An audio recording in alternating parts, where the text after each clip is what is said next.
Tonight on Rock 724, we take a look at student loans after graduation. Ashley Kaiser will show us all how to dress well, along with one final game of There Are No Dumb Questions.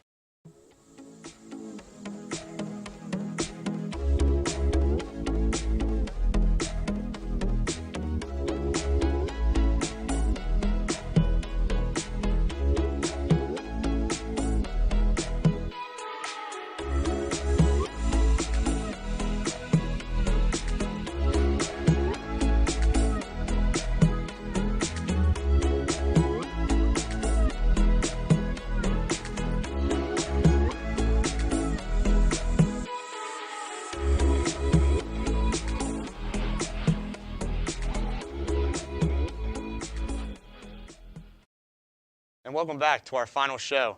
Tonight on Rock 724, we're going to take a look at financial aid and give you some tips and tricks on it and how to pay back your loans.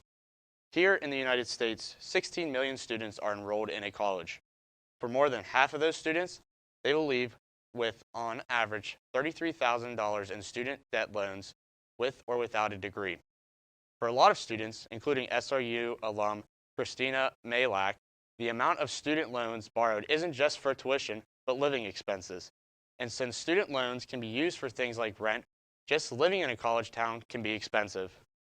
Maybe the first year we took out pretty much the right amount. The second year, when I moved off campus, I went and lived at University Village, and we took out a lot of extra money to kind of use to pay the rent to live there for the entire year.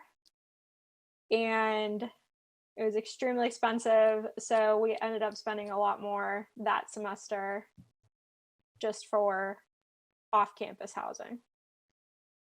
But taking on a lot of debt is something a lot of you already know about. Many of you are graduating and wondering how you will be able to pay the money back during a pandemic. Before you get a job, you need to know how much you actually owe and if you will even be able to afford the payments. Unfortunately, this isn't something that is always clear with public and private loans. If you took out federal loans, you can find all your information through studentaid.gov. If you didn't qualify for federal loans or it wasn't enough and you had to take out loans through a private institution, that debt will be handled through the company. And if you're just not sure, well, student loan and creditors will be sure to find you and let you know. No one at the actual university said anything. My loan servicer, after what was like approaching graduation, actually sent out like an email and like click here and follow these steps to set up repayment of your student loans. And so you basically, I just went on their website. It was kind of like a step-by-step, like, here's how you submit a payment to us. Here's your minimum payment. Here's all your loans broken down by like when you took them out, how much you took out, what kind of loan they were. I know I ended up consolidating my loans because there was, I took out like student loans pretty much every semester. So I needed to, there was like several different loans listed, so I ended up consolidating them so I could just have one payment every month instead of like paying on each loan individually, because that just kind of seemed annoying. If you are not aware, however, the U.S. government has put a hold on collecting interest in student loans until September 30th. And while normally graduates have a 6-month window before they are required to start making payments, you new graduates will be able to take advantage of no interest until October. While current graduates are able to take advantage of the zero interest, for those whose jobs were lost during the pandemic, it was a lifesaver. Not initially. So they did that like loan postponement and early in 2020, and then I was like, oh, that's kind of cool. Like, I don't have to pay my loans this month, but it was only for like literally a month, and then I actually got furloughed from my job for a couple months, so I ended up actually needing to take advantage of that little perk. And yeah, after I returned to work and stuff, I no longer needed to do that, but it was nice to have, because who could have foreseen that? When you first sign up for financial aid, You may have selected or were given a specific payment plan for when you graduate. A lot of things change during the time you're in college, and you may be thinking of changing your current payment plan as you get closer to graduating. Luckily for you, you can change the payment plan to the one you prefer and fits your needs. FAFSA offers 8 different payment plans depending on the financial situation that you are in. They offer plans such as the standard repayment plan, in which your loan payments will start out lower once you graduate and then will gradually begin to increase in the coming years. With a standard repayment plan, students can plan to have their student loan debts paid off in 10 years. There are also payment plans that allow individuals to pay smaller amounts over a longer period of time. The extended repayment plan is an example of just that. The extended repayment plan allows for direct loan borrowers of $30,000 or more to make fixed or graduated payments. This plan allows for individuals to take up to 25 years to pay off their student loans. Those are just 2 of the 8 different payment plans offered. If you would like to learn more about the different payment plans offered or have any student financial aid questions, check out studentaid.gov. There, you will be able to see your student loan payment, your student loans, loan payment calculator, and many more tools to help you find what's best for you. For those not yet graduating, there is still time to get a grasp on where you stand financially and rethink your plans with better information. Christina says there are 2 things she would have done differently if given the chance. I think I wish that I would have not taken out so much just to live off campus. I know there were plenty other apartment options that were significantly cheaper that I just didn't go and try to live at just because everyone was at the other apartment complexes, and I ended up shelling out way more than I needed to. Could have taken out way less. Wouldn't be worrying about paying off all this extra money just to live at a fancy apartment complex. I also wish that we would have been able to do a little bit more research because, like I said, my parents had no idea what was going on because I was the first kid in college. So we kind of just were winging it and hoping that everything would kind of just work out, but probably should have kind of learned more about it and educated ourselves more before having to do all of this. We will be back with Ashley Kaiser on Dressing Well after these commercials.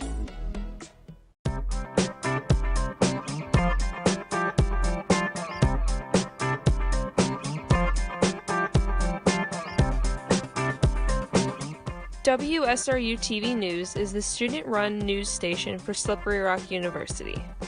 The studio is held in the Maltby Center on SRU's campus. WSRU-TV produces multiple shows, including Around the Rock, A Week in Review, the SGA Update, the Rocket Sports Report, and the Weekly Bite. All shows on WSRU-TV are anchored, written, produced, and edited by SRU students. Students have the opportunity to learn valuable skills in the field of television broadcasting.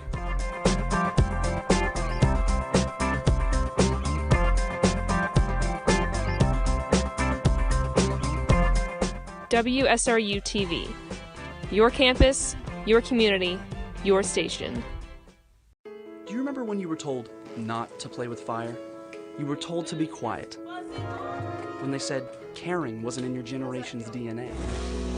When they said stop playing with toys. Do you remember when they said stop dreaming? At Slippery Rock, we inspire the dreams, the noise, the caring to challenge you to be your best. Now and in the future, Slippery Rock University. Experience the difference. Do you remember when you were told to sit still? Walk, don't run. Don't sit too close to the screen. Don't touch that. Color inside the lines. At Slippery Rock, we inspire the motion, the music, and the moments of challenge that allow you to be your best. Now and in the future. Slippery Rock University.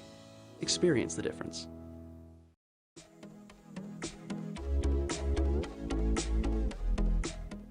Welcome back to Rock 724. I'm Ashley Kaiser, and today we're going to be discussing how to dress professionally. As a college student, your everyday attire most likely doesn't consist of the outfits you'll need for your future career. Although dress clothes have evolved over the years, it's important to recognize the difference between business professional and business casual. Knowing how to dress for a meeting, interview, or event can really influence the impression you leave. Today, I'm here with Hannah Maguziak from the Slippery Rock organization College Dress Relief. College Dress Relief is a fashion and lifestyle club that focuses on sustainability, professional development, and diversity. She will be giving us some inside tips on how to dress for success, all while pulling pieces from my closet to style me for my future career. Hi, Hannah. Thanks for coming in today. Thank you for having me. I'm happy to be here. Awesome. We're really happy to have you in here because we're coming to the end. Some of us are graduating. I'll be hopefully starting a career here. So is there anything you can give me from my closet of what to wear for interviews, meetings, or my future career? Yeah, definitely. So I'm going to start with business professional. So a piece like this would be good for business professional. It's long enough. The neck is it's not too low. The belt just adds a little bit and it's neutral. It's not too form-fitting and the sleeves are just long enough. Another great option for business professional is a dress like this. The color's not too much. These sleeves add a little bit of touch. It's not too form-fitting and the length is good. So how come we don't want our length to be too short? It can give the wrong impression in the workplace. It's just not something that, it's like your outfit is like one of the first things that an employer sees. And you want to leave a good impression. You just want to make sure that you look very like a business person in the workplace. You don't want to look like you're going out to a party. Absolutely. So, we're boss women. yes, We're dressed exactly, for success. Exactly. So for that business casual, sometimes you have business parties or get-togethers or different things like that. What can you wear for more of a business casual aspect, or maybe if the dress code's different for a different work environment? So you can like wear pants. I think that's a great option for business casual. It depends on what the company is really, but I think an option like this with a top like this would be great. You can either tuck this in or leave it go. The white top with the pattern goes really good, and I think the pattern pants add a little bit of a nice touch. So sometimes maybe for business casual, could you wear jeans? You can, as long as you don't have holes in them. Okay. And they look not beat up. Like, they're very nice jeans. And also the top that you pair with them, you want to make sure it's very professional, like a nice blouse. And the shoes and the jewelry, you want to make sure that it spices it up a little bit. So like a nice balance between, you know, if we're going to dress down with the denim, then we're dressing up a little bit more at the top. Exactly. Awesome. So like what shoes would I pair with business professional and casual then? So a pair of shoes like this, the heels not too high. They're black, so they're very neutral. They would go with almost anything. And they're just very simple. And I think, so in the workplace, you just don't want to wear heels that are too high. You don't want to be uncomfortable. And these are a good option. Yeah, I know my feet always start to hurt after wearing like pretty high heels. For sure. Flats are always a good option. Any color flats. These tan ones, these will go with mostly anything. Flats, they're comfy. They are good in the workplace, and they look very professional. Yeah. And then these heels, do you think these will go with any of my outfits we have picked out? So if you really like want to match, these are kind of like this, but I don't really think any of these outfits go with these heels. I would say that these are more business casual just because of the pattern on them, and the heel's a little bit taller. These wedge heels, these are good, but any type of heels that are like stilettos, you would want to stay away from. Especially like those long hours wearing like a bigger heel, right? For sure. Okay. So styling things, what are we going to be doing for jewelry? We need earrings, maybe a necklace. What's something we can really pick out for me? So a simple necklace like this is a good option. You don't want to overdo it with jewelry. Just like these earrings, these are a good option as well. Just something simple. These two options I would stay away from. Business casual, you could probably get away with it, but they're kind of too much. A little too much. You want to stay simple. Okay. Yeah, especially if you're like reporting, you want to keep, you know, your face a little open. Awesome. So if we're talking about our full outfit, it can be really expensive. So what are some good places I can shop for coming out of college and get a good deal? So thrift stores are always a good option. I know some people have mixed feelings about them, but people give away clothes that are great for business. Even like Plato's Closet, Goodwill, like they have great clothes that you can buy for cheap prices. You can always find good deals. Yeah, definitely checking that out next time I'm out. Yeah, for So sure. what's like something I should stay away from? Maybe something you found in my closet. So this shirt. Oh goodness. Let me find the top. I would definitely stay away from a shirt like this. As you can see, the sides are cinched, so it's pretty tight. The neckline isn't the best, and this story just isn't it. It isn't? Yeah, no. Well, I guess then this one we will be thrown away because that one doesn't impress. Next, we're going to be hearing from Zeve, where he got the chance to speak with SRU Communication Department Chair Dr. Katrina Quinn about professional dress codes for students and how to dress properly for that big interview. So as we get closer to the end of summer and into fall, probably going to see students and people in general going into more in-person interviews, going into businesses and whatnot. What are some basic industry professional attires that they should be wearing to in-person interviews? Well, first impressions are so important. And the kind of clothing that you wear shows how you feel about the situation and the people you're with. So when you go to that professional interview, it's important to dress professionally to show the interviewer that you're taking the position and the process and yourself seriously.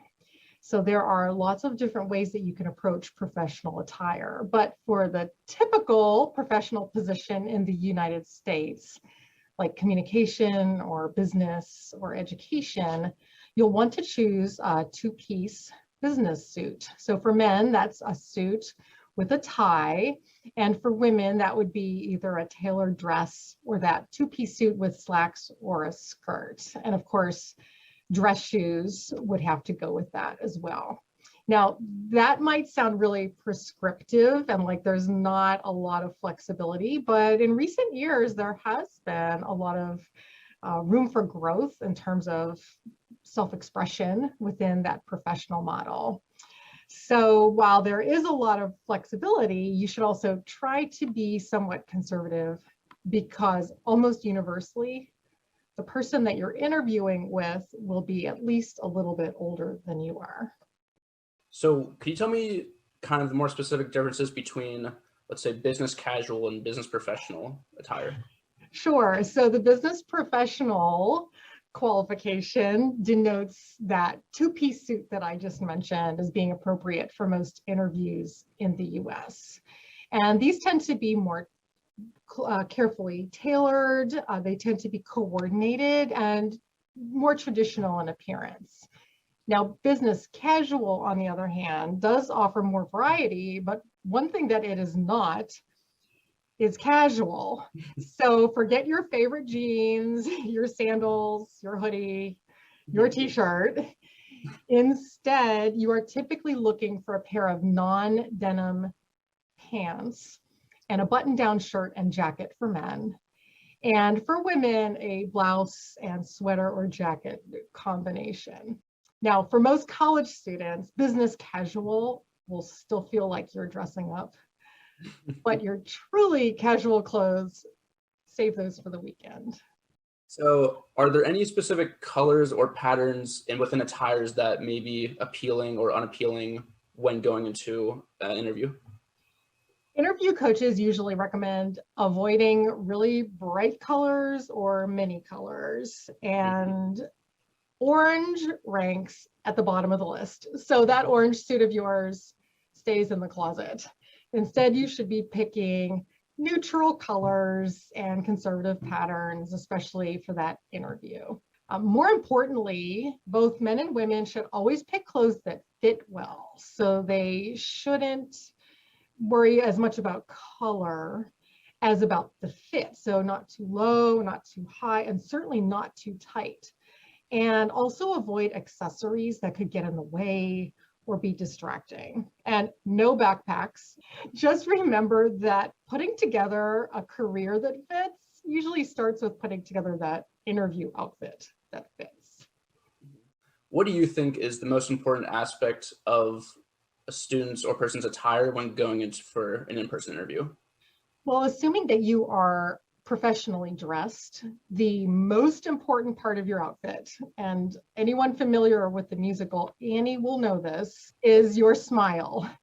Smiling will tell the employer that you're happy to be there, that you are an honest, genuine person, that you're trustworthy, and that you would be a friendly person to have in the workplace. So smile, make great eye contact, and you will feel and appear to be more confident. Sounds good. Do you know of any resources that are either in person or online for students to help them get ready for interviews with attire in mind? Most universities will have a career office or a career development office where students can make an appointment. You can go have a mock interview, you can get some feedback or even some coaching. There are some online resources. Some of them are self-directed, but some of them charge a fee. But the most important thing you can do to prepare for your interview is to make a long list of interview questions and to practice answering them out loud using lots of examples and evidence. Now, you can't predict all of the questions that you might get at an interview, but the more practice you get, the more experience you have talking about yourself and your qualifications, the more confident you will be in answering any question you might get. I really appreciate you taking the time to speak to me today, Dr. Quinn. Oh, thank you so much. It was wonderful. All right, back to you, Ashley. Thank you for that interview, Zeve. Stay tuned after this commercial break for more content.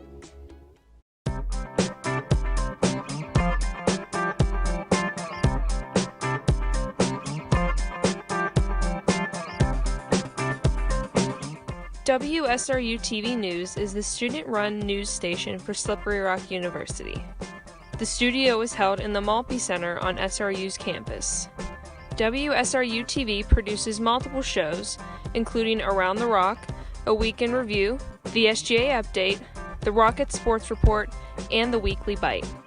All shows on WSRU-TV are anchored, written, produced, and edited by SRU students. Students have the opportunity to learn valuable skills in the field of television broadcasting.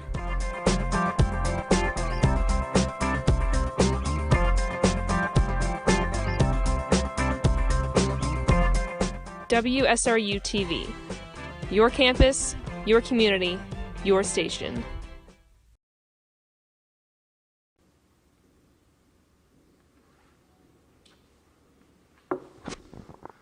I still don't know what I'm doing after college. How do I make a resume? Oh, not you again. Get out of here, man.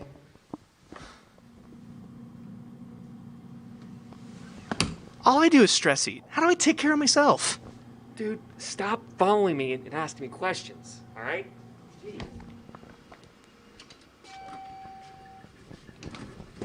Okay, so for like the last question, I really need to know what the... No more questions today, man. No. I need answers still!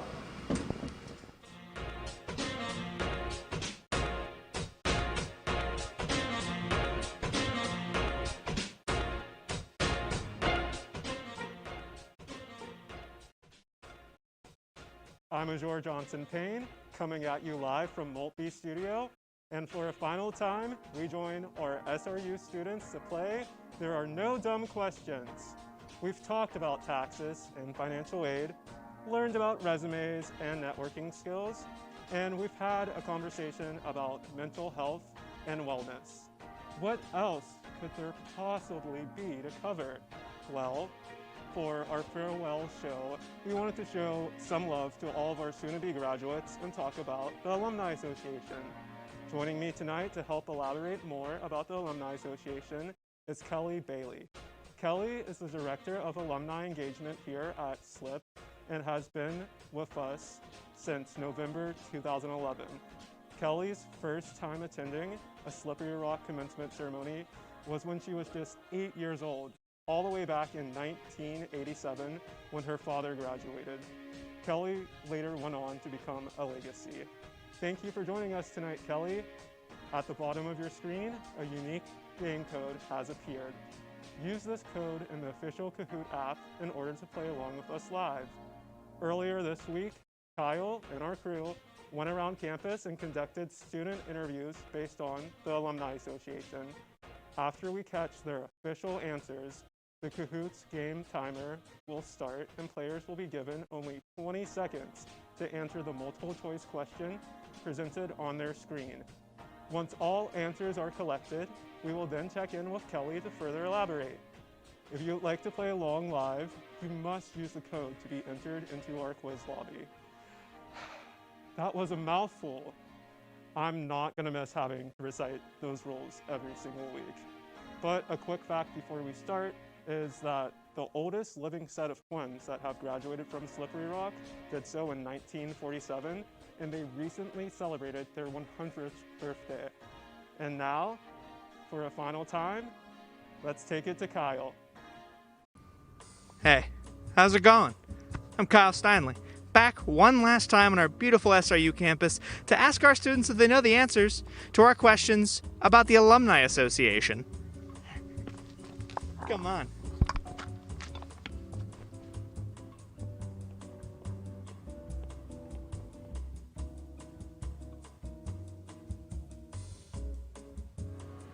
All right, we found our first student today on campus. All right, so what is your name, your major, and your year of school?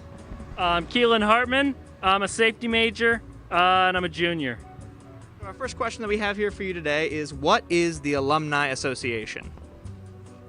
Well, they hand out some scholarships every now and then, which is quite nice for students. Other than that, I'm pretty sure they provide some services to alumni, former students of the university.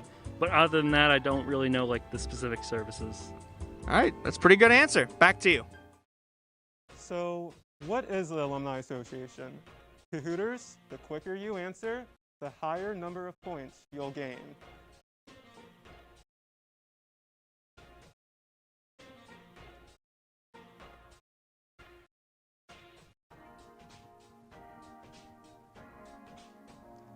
Let's check in with Kelly and see what she had to say.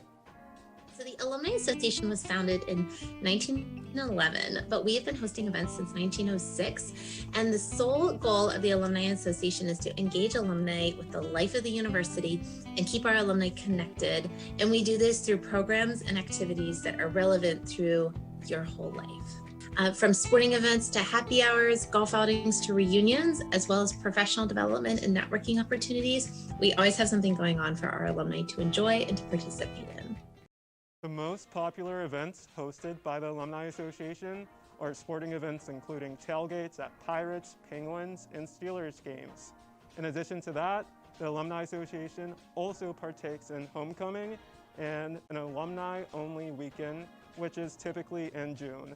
This is where alumni get to stay in the residence halls and essentially own campus for the weekend.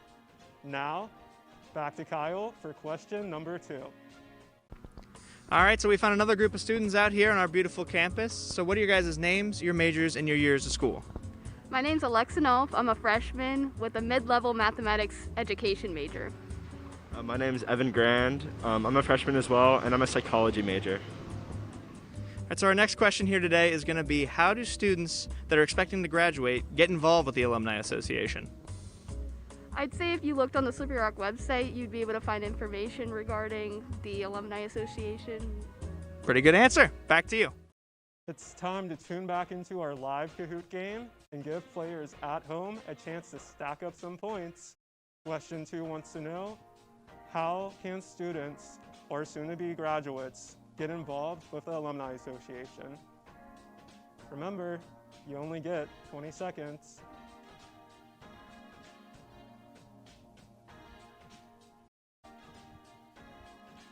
Now, back to Kelly. So as an undergrad, so from freshman through senior year, one of the organizations that we sponsor on campus is the Green and White Society, because they're all about preserving tradition on campus and sharing those traditions that persist year after year with our student body. When you graduate and you have the opportunity to join the Alumni Association, it's just $30, It helps support all of the activities we do throughout the year. The Alumni Association is the sole sponsor of things like homecoming for alumni, alumni weekend, our events across the country.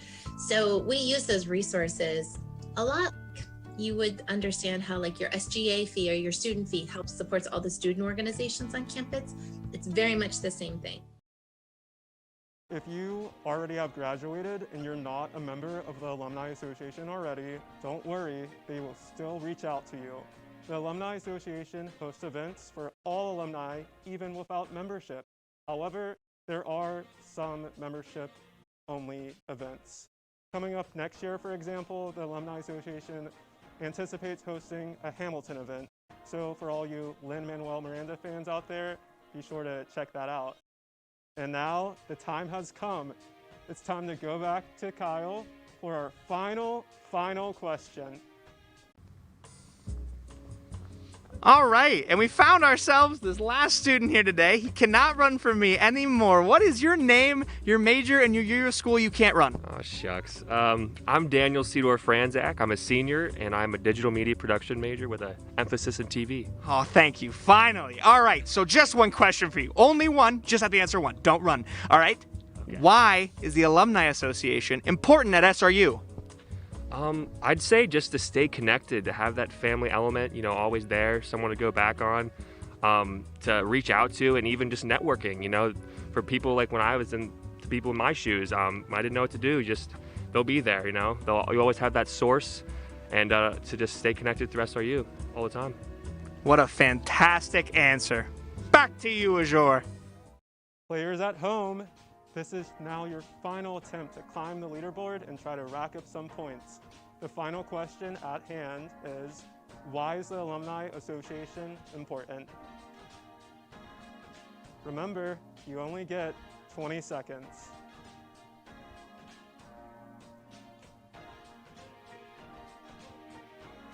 And let's check in with Kelly. We're the voice for 70,000 Rock alumni. And we have an alumni board, which is made up of alumni of the university that help advocate for the interests of the university. From that aspect alone, I think it's a really great to know as an alum that you have an organization that is solely focused on making sure that alumni concerns are heard by the university in their quarterly meetings. We do scholarship assistance as well. So this year, for instance, the Alumni Association contributed about $80,000 in scholarship aid to Slippery Rock students. So that's something that we're very proud of. And that is through the generosity of our donors.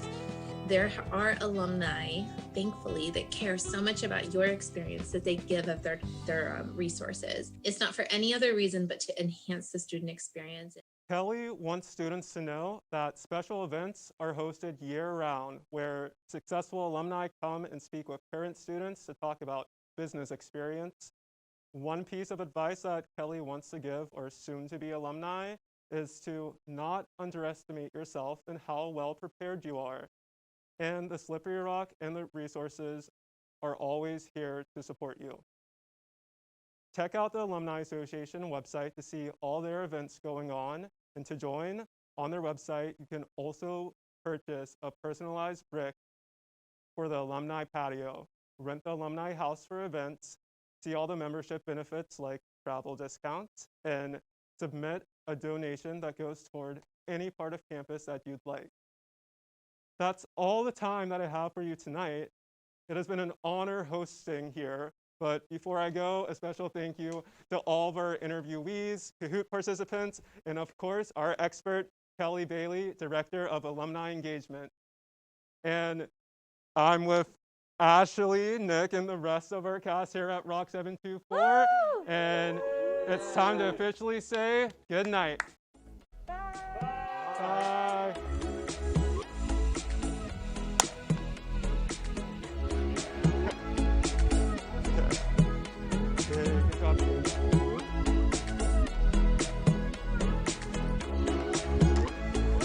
Yeah.